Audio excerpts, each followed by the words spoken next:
Hi, everyone. So my name is Adina, and I think it's really important to start off my presentation by saying that the girl who graduated from high school was not me. I had lost a lot of my inner spirit and just who I was as a person, so this is really about the journey of finding that again. So my entire transformation this year has been based around this word, Hineni. It's Hebrew and it's from the Torah.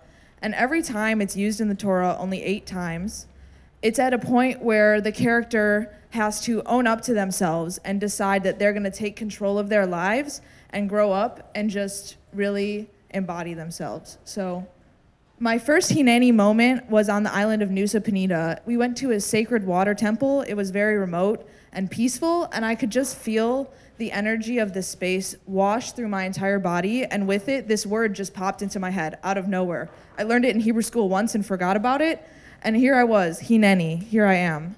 And then I continued to have these moments throughout the rest of the trip. Teaching English, I remembered how much I love to love and be loved. On top of mountains, remembering how beautiful I find the world and the awe of just nature. And finally embodying my values. I've always been a feminist, but I've never really had a way to express it, so I attended the Women's March, and I just felt so present here in San Francisco.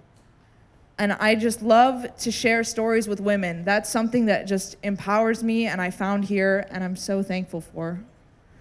Being out in nature, when we went to the parks, I just felt so alive when I was surrounded by green. Like just the color green, something so simple can bring you back to yourself.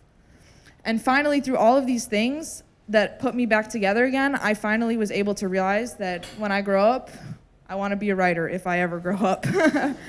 And so finally being able to recognize that part of myself and value it was probably the greatest transformation I ever could have asked for. So Hineni, here I am. Thank you.